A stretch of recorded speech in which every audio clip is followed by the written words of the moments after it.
The virtual exhibition is live. For the Secret Agent Quilt Along. Yes. So you'll see the link on our main Facebook page. There's a post, and that has a link to the exhibition with about 100 quilts right now. The variety is just stunning. Really looks great.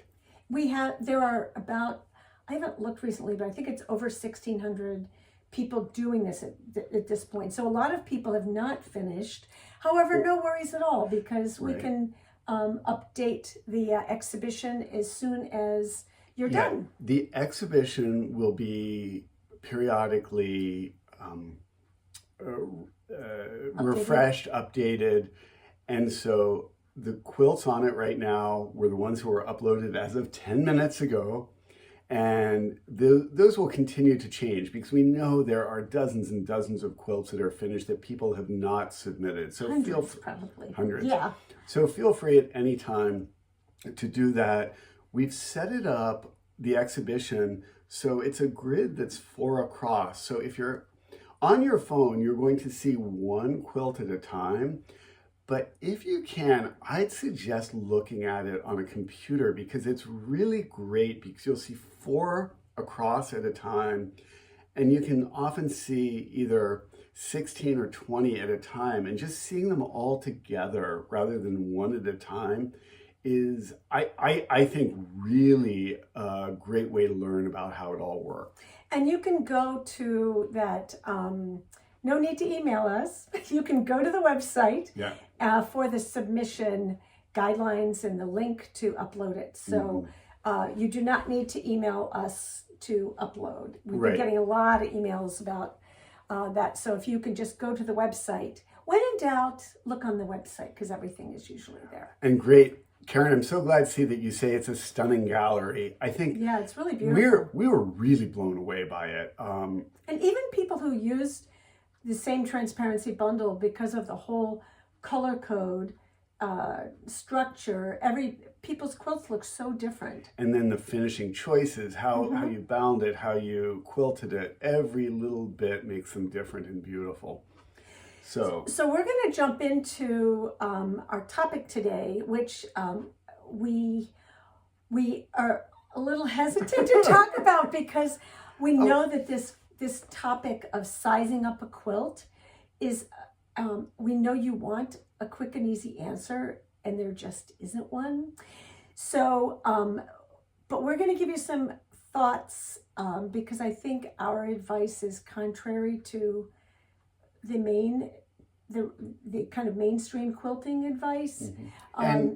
So go ahead. I was going to back up also and say that this discussion came from originally the Secret Agent Quilt Along, where people loved their quilts and wanted to live with them and have them as a bed quilt. It's every class. Every class comes up. Yeah, it isn't a new topic. But it really, we were hearing it voiced often. And so it is something that we realize we think about a little bit differently, because we often design quilts for specific sizes, but most quilters get a pattern, they make the pattern, or they want to alter it, and they just don't know necessarily how to go about it.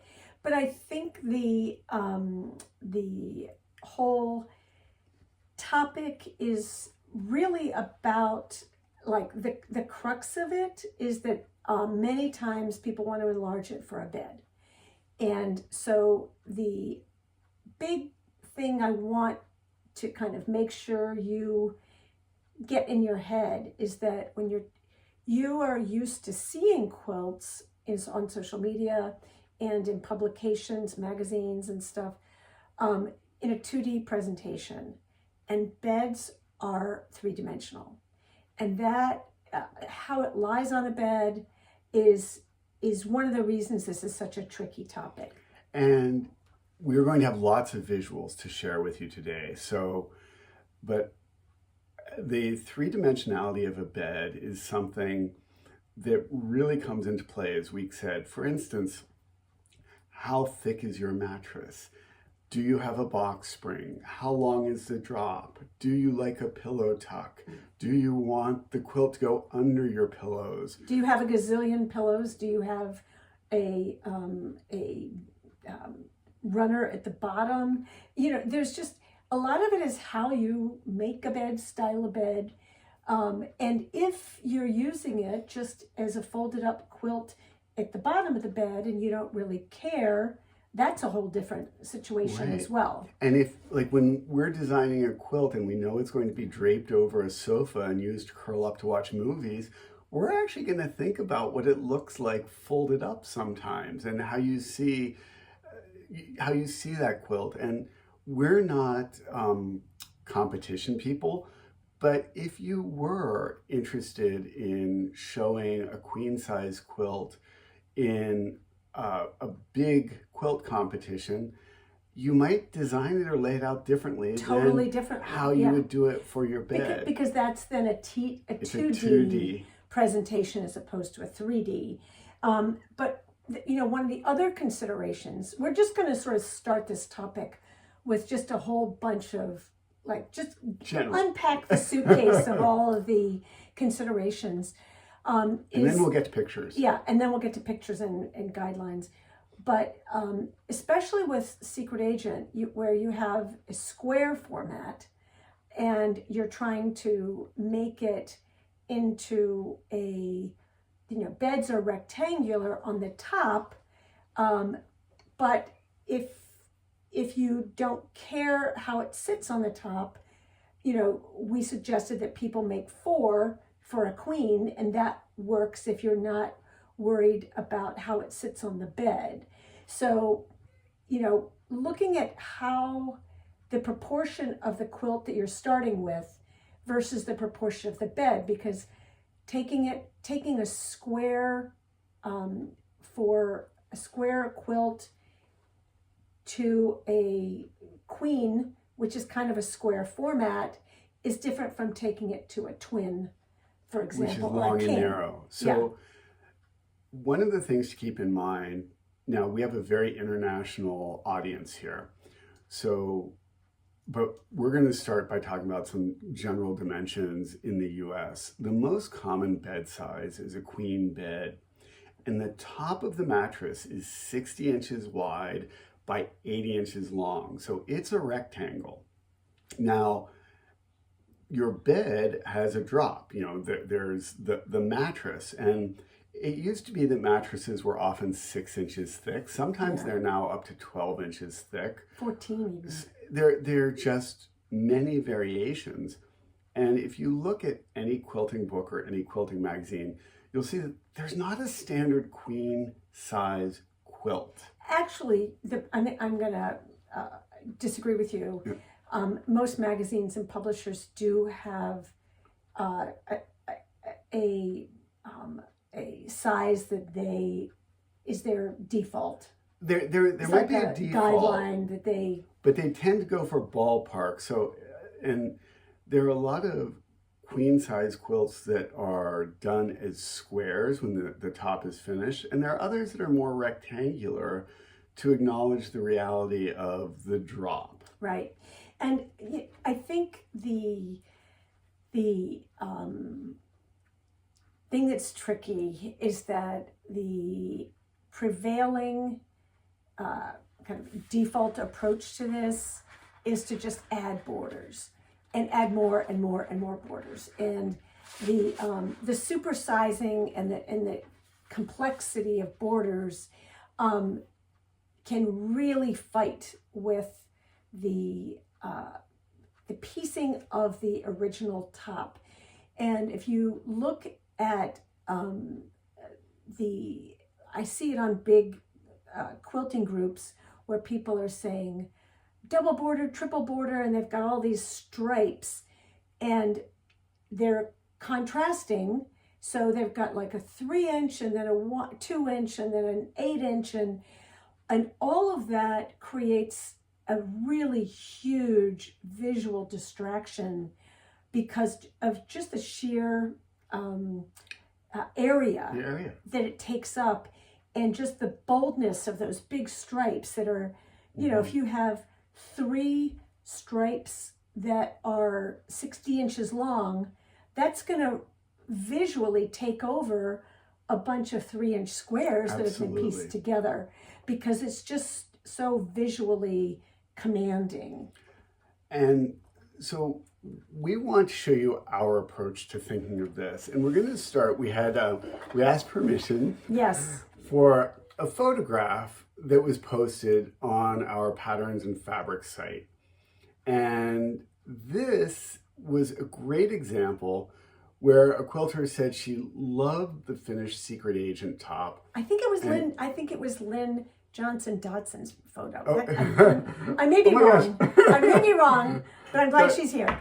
But so we printed this out so you could see how that fits on this bed top. And it looks really nice set out there. But the question is, how do you go about enlarging this But to make it fit? also look at the way that she put it on the mattress, which is it's not centered, is my guess. It's right at the foot of the because bed. there's pillows there, and that's going to take up 8 inches or so. So, and we can't really see where you they can drop. tell the drop starts right there. Right there. Okay. So we're going it's to not look at that. centered. It's a little asymmetrical on the quilt top, which makes sense. But if you looked at it in a 2D format, it would look odd. So we're going to show that through illustrations. Yeah. So this is going to be a little series. So we're going to start with this is Bill, all this. This is just Bill's me. illustration genius. So this is the finished quilt top. It's a square. Now, can I hand these to you? Thank you. Oh, am I holding? No, you don't need to okay. hold it. You'll need to hold it in a minute, though, Okay. please. So one of the very common things people will do is extend the quilt to a general queen size square, which again, for some people is 94 by 94, but it depends on your bed. And so this is the most common approach, that they will extend this either with borders or with a solid fabric. But equal borders. Equal borders. They tend to just, because they're thinking in 2D, center it. Center it, especially when you have a quilt like this, because the quilt is so much about the centering and the symmetry that your initial reaction would probably be to center it like this. Yeah. Now, So I'll hold up this. what we wanted to do is show you. I have superimposed the top of a queen mattress here. So the top of the mattress is 60 inches wide by 80 inches long. So if you have this quilt centered, so it's this taken here, you'll notice that there's a bigger kind of border or margin here, narrower ones at the side, and the most at the top. This will probably look good to a lot of people. And it might work And depending it on how you might make your work bed. really well, but there are also a few things we're going to show you. I'm going to have you hold this one Oh, okay. and put it side by side with this, because this is a little more unexpected. If we wanted, for instance, the quilt to naturally look like it was at the foot of the bed, kind of the way that photo was styled, take a look here. The top is much thicker than the bottom in terms of the extra fabric added. And that's not the way a lot of traditional quilts, bed quilts, were made, with this area more narrow than this area, because people didn't have as many pillows, or they were putting the pillows on top of it, or... So, and we're not saying that you have to figure out the exact math of everything. The goal of these is to get an awareness that you can always set, let's say you wanted the Secret Agent on your bed, you could set that on your bed and just take your tape measure and measure down to the drop. And you'll notice what we've done here is this thickness and this thickness and this thickness are all the same, so that the quilt would drop equally at the foot of the bed and the two sides. And there'd be lots of room here to put pillows on top. Or let's say you were someone who wanted a pillow tuck, you might even extend this longer. So Okay, can I also just go back? So part of this is the reason this is unpopular, is that a lot of people would look at this and they would say that border is too big for the quilt, and I need to break it up by putting a whole bunch of other Elements. inner borders and piping and all that kind of stuff in there. But when you look at it superimposed on the bed, you can see that those inner borders and all that stuff would be interfering with it once it's on the bed Itself, on the yeah. mattress top. And so we're going to have a bunch of variations So here. is this, is everybody following this? I just want to make sure everybody's still there. We haven't frozen Yeah. again. So here's another example. Let's say that you wanted your secret agent quilt to fall exactly centered on the top of your mattress. Then you actually have to push it up because there's a drop at the foot, but not at the head. This is where That's the more traditional approach. it can be a little confusing, but you want to think about, where do your pillows go? How much drop do you have? So Okay. now, Thank you, Carolyn, for letting me know this makes sense. yeah, and we're going to do a couple variations with that. If you can set that down for a second. We showed you the quilt centered on that charcoal, and we picked the charcoal because it kind of disappears. And with every quilt that you're trying to size up, you have to think about, what's the quilt about? And in this case, it was about transparency. And let's say you just say, oh, green looks great in my bedroom, I'm going to surround it with green. You want to kind of realize that all of a sudden you have more green than you have quilt. If you cut it up, Yeah. the kind of Which square might be edges, okay. It just depends Exactly. on what you're looking for. what you're looking for. But it also might overpower that kind of subtlety and luminosity of the transparency. So And that's why the charcoal going with a darker background makes it a little bit more luminous. yeah, it feels like there's a light coming through. Because basically, this is, for those of you who remember our summer camp discussion about background fabrics being in the background, the border, this is kind of contrary to the prevailing thinking about borders, which is they should be a big bold print, and we prefer if you're going to add a big border like this, for it to be a backup singer, Yeah. if you will, to the main piecing here. And then, but if you go with this, a really beautiful color of green, you're going to have a little bit more competition with it. But it also depends on what else you're putting on the bed. And what you want, this could be Yeah. absolutely fantastic in some settings, and in others it might overwhelm. But this is kind of a cautionary tale about, for those of you who love to pull a color that's already in the quilt and then just add, a border around it, which is a really popular method of choosing how to border. It's just different because it will match, but matching isn't the only consideration. No, especially you don't want it to distract. when you think about your secret agent quilt, you started out with a fat quarter of everything, so there was no one color that dominated. Mm-hmm. And this suddenly shifts to make one dominant color. Now, And that could be great if Exactly. you have like a kind of maximalist sort of approach, or you have a white bedroom and you want a ton of color on the bed. Mm-hmm. This can work great. The whole point of this discussion isn't that there's one way to do it. no. It's that we want to give you some tips for thinking about how to get the result you want. It's an awareness. Yeah. Yeah, and so here's another comment, and I'm going to pull this up even closer. Another thing we see often is someone picking a fabric that's a multicolored print that maybe pulls some of the colors out, but is a larger scale. And this is another thing that it can absolutely work. You just need to be aware that it will read as something separate from the quilt. It really is, it's almost like a frame. It's not, it doesn't feel like part of the quilt, it feels like a supplement to it. And I think in this particular case, it's not as problematic because this is a medium, it's a medium scale, regular and repeat sort of fabric.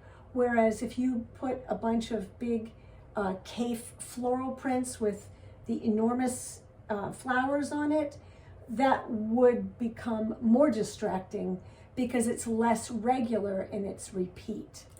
And so we're going to go in a slightly different direction with the next three, the final three illustrations. And okay, here we go. This takes the concept, which is that symmetry that works left and right, up and down, and it extends that outer row. So if we bring this in closer, sorry, trying to avoid the glare, the idea is you are kind of bringing people into the middle of the quilt by extending those edges. But you're also, if you look at the quilt, the edges of the quilt are darker.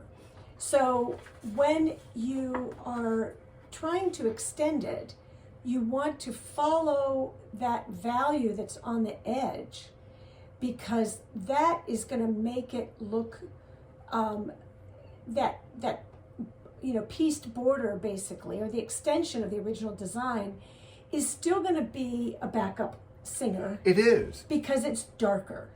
And so that's the goal with this, is that if you're going to do this sort of thing, take the edge and extend what's happening on the edge outward. It's not introducing a new idea. It's just reinforcing, especially you have these concentric squares and the whole quilt is kind of focusing you in on that center, the X-ray block. And this helps guide you there. And I'd also like you to notice for a moment how it falls on the queen bed. Now, obviously, if you were putting this on a twin or a full or a European mattress, or there are futon sizes in Asia that are completely different, you'd want to think this through. But it's very different. If you can keep that there for just a second. Look at this here.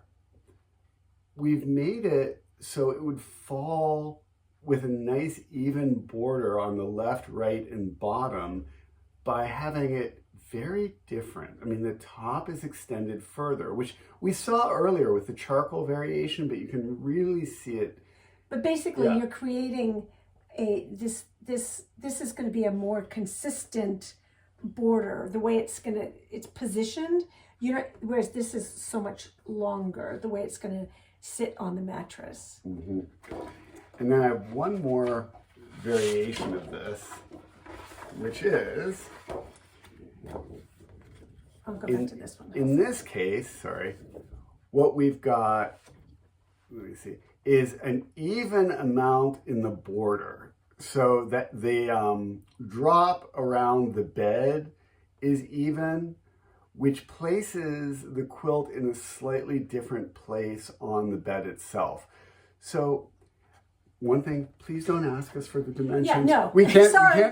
We not included. Cutting directions not included. But the idea is you could lay this quilt, or maybe you have a napping quilt that you want to make into a queen. You can place it on your bed and take some measurements with your tailor's tape and do some basic math to figure it out. And you don't even necessarily need to have, let me grab this one, this complexity. If you wanted to just drop down blue and have purple corners, or just have the blacks in one color, there are so many ways of doing this.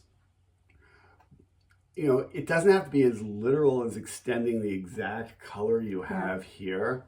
But it's the whole concept that we're trying to explain, which is that the traditional approach of just throw a border on it ends the design. It doesn't extend it. It doesn't enlarge it. It just, it Makes it very finite. It makes it bigger, but it doesn't extend the design. And so, you know, what we're trying to suggest here is that you consider, and you may decide to just do borders, and that's fine too, but you might consider, were you holding that up?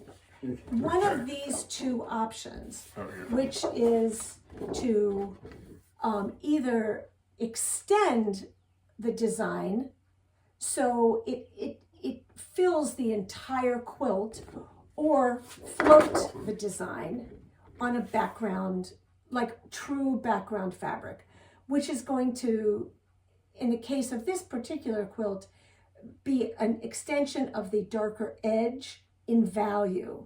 So, you know, again, no rules here, just some thoughts that of just intentionality. Of two things to consider that are not the kind of the norm. Right. In terms of sizing up a quilt. Because there are a lot of traditional quilts that were designed with a border from the beginning, where the border was referencing what was in the middle. Maybe there were triangles that were repeated in the border, or there were colors or motifs. And so... But the border was often going to be on the side of the mattress anyway. It was. Do you want to show your little... Okay. So... Weeks and I think about how the design is going to look on the bed every time we make a bed quilt. We also think, as I said, if we're doing a napping quilt and we know it'll be over the edge of the sofa, what does it look like folded? But we have before you show this, we had a commission it was 20 years ago or so, for somebody with a 4-poster bed who wanted to know how to size the quilt and how the quilt would lie on a 4-poster bed where you have to cut out the corners. And this bed was hand carved by a craftsman. Beautiful, beautiful bed. And it was a big commission. A lot of money. So they deserved to know exactly how the design that we designed for them was going to fall on the bed. And they were in another state. We hadn't met them. We wanted them to know. So we made, okay. They got an envelope. Yes, that looked like this. Inside the envelope was something looked like this. And then folded. I know, the comment section's about to go crazy. Okay.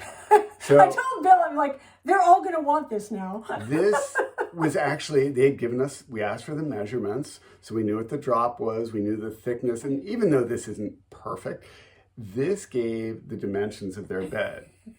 Then, can you hold this, please? Yes, with pleasure. I'm actually not showing the quilt. We actually had one of these without the posters in the Arts and Crafts Museum? The Craft Museum. Oh, the Craft Museum. We used to have some quilts in the Craft Museum in New York, and we actually had little displays That's true.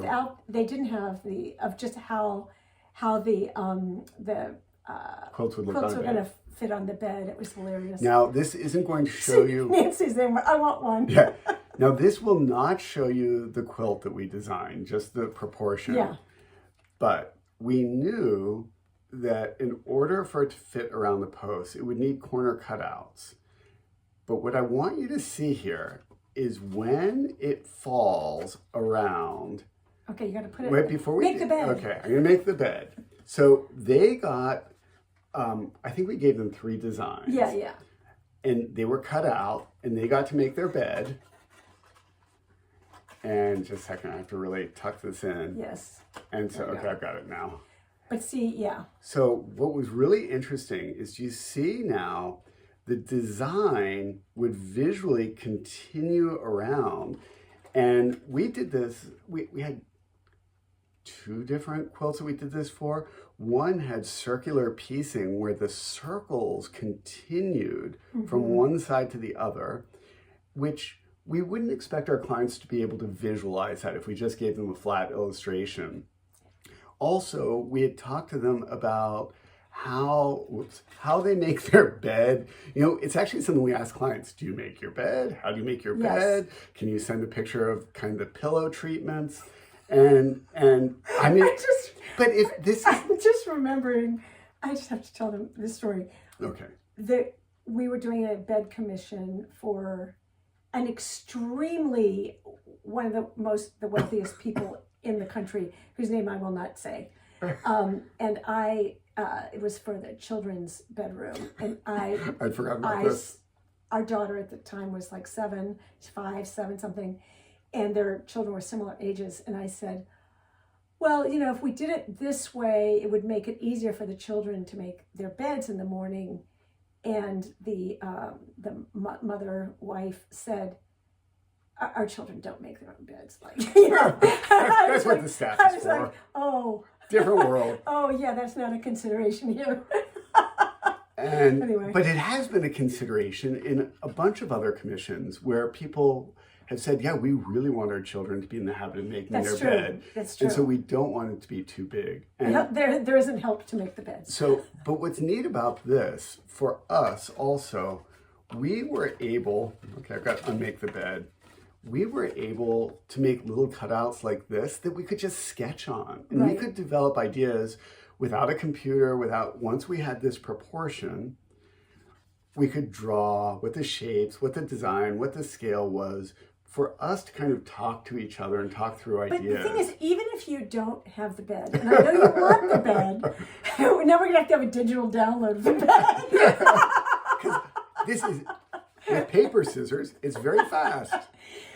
But what you can do is print out, this is on slightly heavier paper. Yeah, this is on cardstock. But you could print out, you know, or just draft the size of your bed and the dimensions, and then fold it like this and see how your quilt is going to lie on the mattress. Because sometimes, you know, and take a measurement of like, how much room do your pillows, do you have 2 pillows on the bed? Do you have 15 pillows on the bed?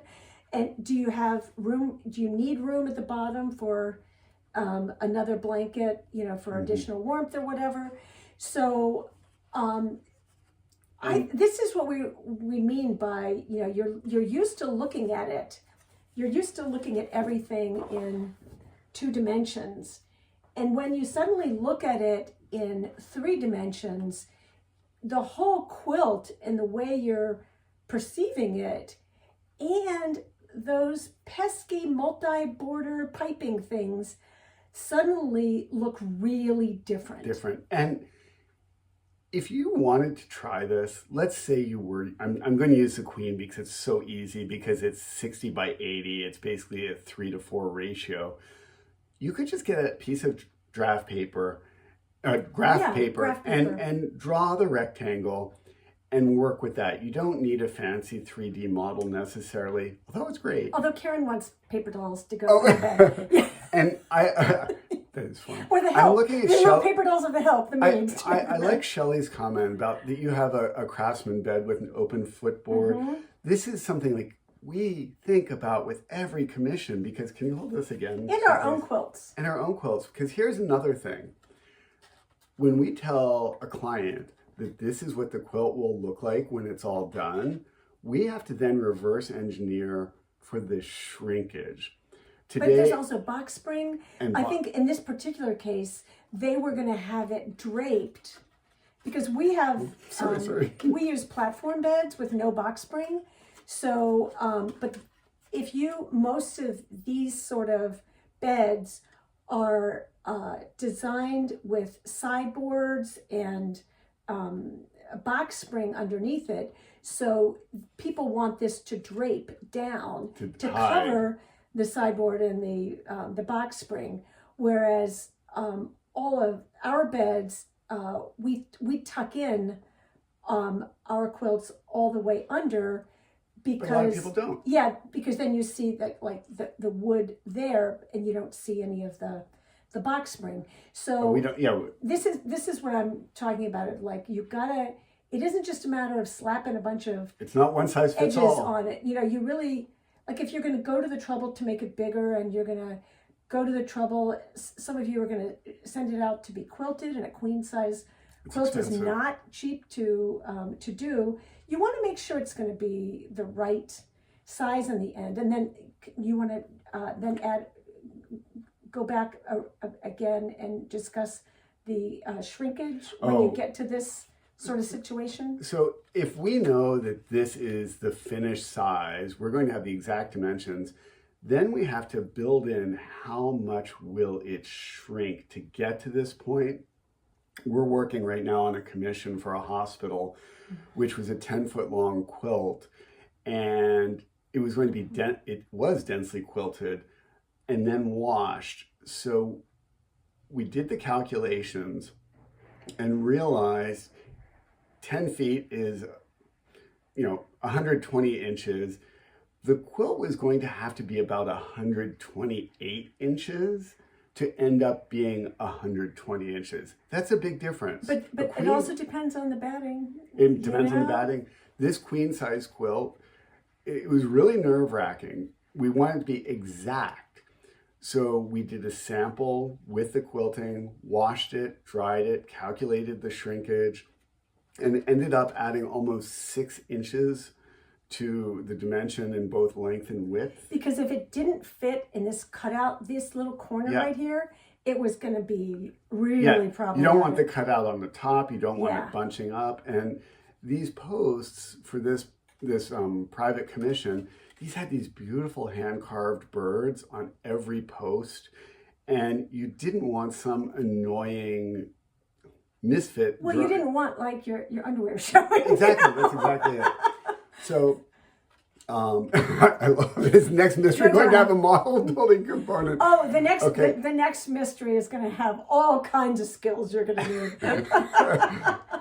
But the model building is, it's just a way to think about your quilts in a different way, because the focus has always been so much on seeing it flat and on sewing, and design design has always been kind of, and use has been kind of secondary, because there's such a focus in the quilting community on shows and show quilts and ribbons and all that.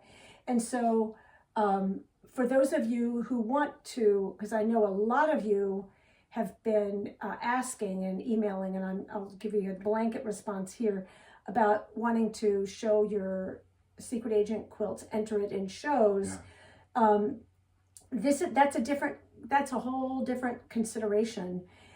If you are going to enter your secret agent quilt in a show, which we are fine with you doing that, but we ask that it say somewhere on your entry that it is based on a pattern, the secret agent pattern by Modern Quilt Studio. Not Bill and Weeks, just by Modern Quilt Studio. Because the goal is that somebody else should be able to find it. And that the goal is that you're not presenting it as an original design. That's the whole people will understand that it's your interpretation. Yeah, exactly. And so the other thing I wanted to say is, with this, there's something so not precious about paper that if you render something like this in some fancy 3D interior design software, it's kind of shuts down the ease of quick prototyping. And with this, if you don't like something, you could take scissors or you could draw on it with a Sharpie. And so even though we both have a lot of computer skills, we tend to go back to some a combination of high tech to draft it and low tech to just make it with this floppy little post. So but the whole idea is that if you decide to enlarge this, like I think there was a comment earlier about this, with somebody saying like, oh, I wasn't sure whether I could just like size it up by adding a border all the way around, which you can do, or whether I needed to actually redesign the quilt. and what we're trying to show here is that you can just float it on top of the mattress, but it's going to look better if you take a little bit of time to figure out where you want that on the mattress, and then to resist the urge, like to commit to it being either a 2D or a 3D. Right. That's kind of what this whole conversation is about. It is. Is this for exhibition, hung in a show, or is it for your bed? If it's going to be both, think through your preferences. And it's definitely that tension between utility, functional art, and display. Yeah. So one of the other things, I think we all need that bed pattern. Oh, you'd be surprised the things that that happen in the background that you know about. We had this all planned last night, and then 5 minutes before we went live, I came down with this, and she's like, "You did, didn't you?" Because we have the file. It's just pushing a button. I know. I do want to go back, and while any of you have any other questions about sizing up patterns, you can drop it in the chat. But while you're doing that, I did want to thank you all for your good humor about the Friends All Around little mini quilt along. Oh, yeah. That was so fantastic, and I've been wow, what great quilts you made. And there were no complaints about piecing curves. And beautiful color work. Really fantastic. And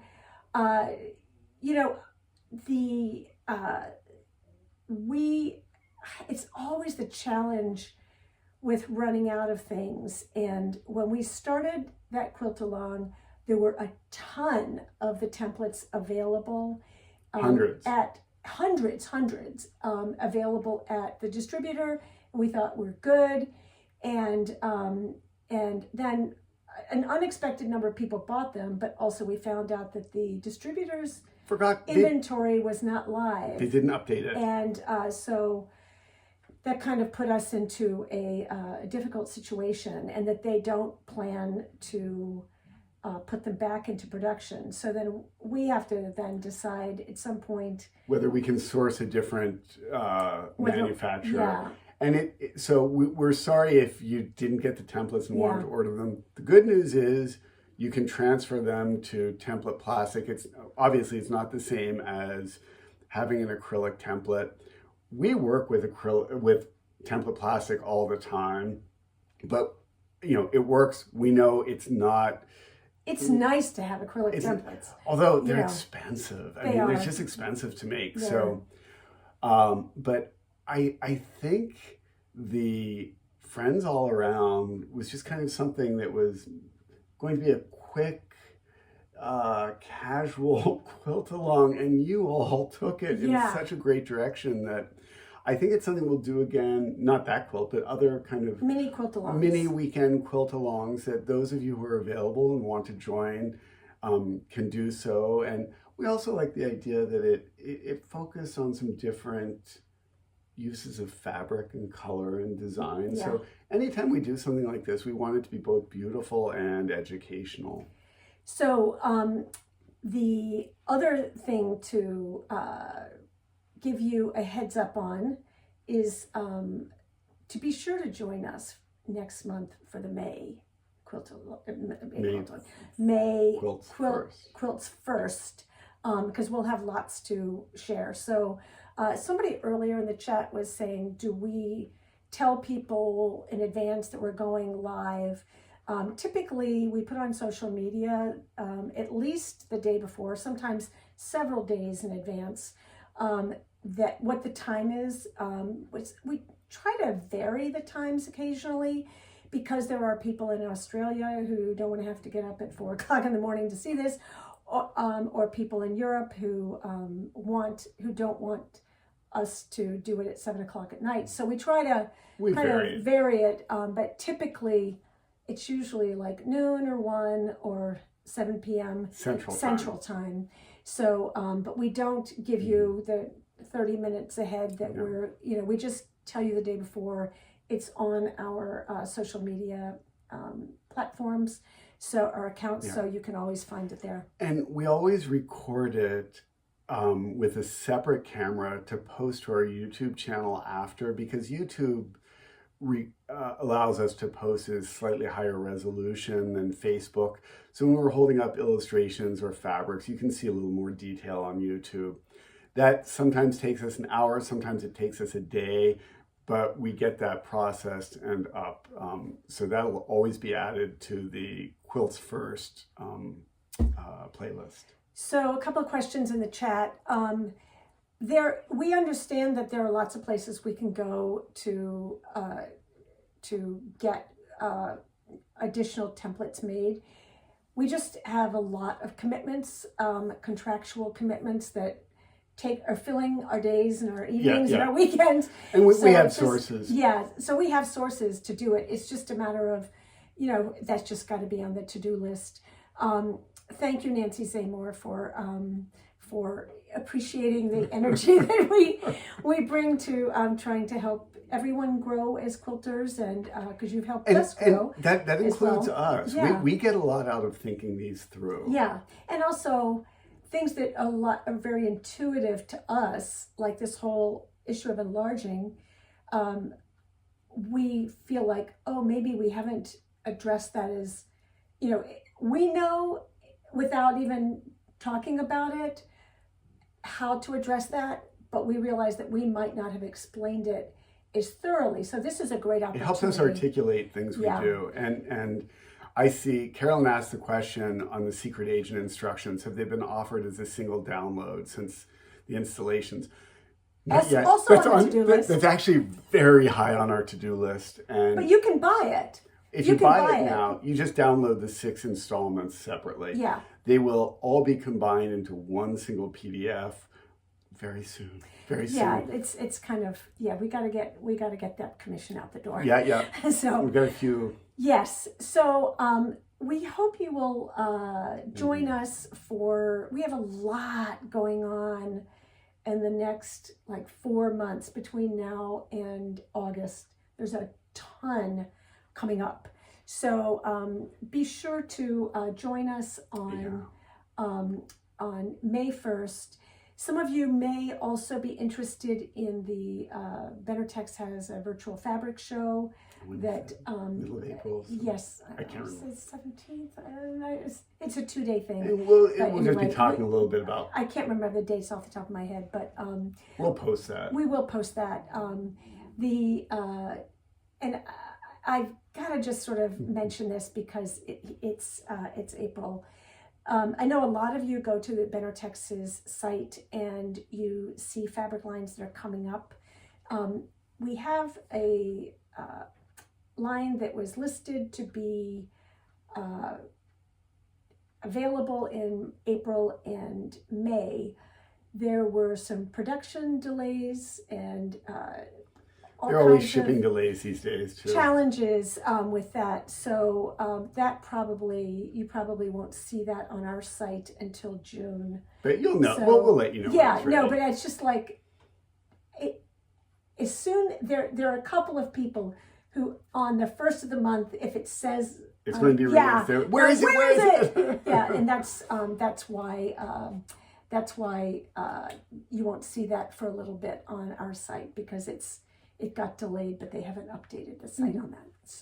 So all right. Thanks again for joining us. I hope that these ways of thinking will help you. Whether or not you're enlarging a quilt right now, it's kind of a good mental exercise to think, how would you? Yeah, and I also think that we're sort of we're the little teeny voices for a different way of doing things. Yeah. And it's kind of hard to get this way of thinking out there because there's just so many people who are, triple border it and pipe it and all, and it becomes harder to get an idea. We just want to be one more voice. It's your quilt. Your goal is to make decisions to make the quilt that you love, and we just want to throw a few more considerations in there. Yeah. So it all thank you for posting this Yeah. question. Started this Yes, entire discussion exactly. today. So And- we will see you soon, Yep, we'll get this up on but YouTube. be sure to join us in next month for sure. So thank you all. Have a lovely April. Yeah. And enjoy the And warmer no weather. pranks from us today. No, we no. didn't have time for pranks. But we have some good ones on our YouTube channel if you want to go back From and the look. past. But Yes, from the past. today just Yeah. straight up. So Okay. take care, Have a everyone. great afternoon. Great to see you.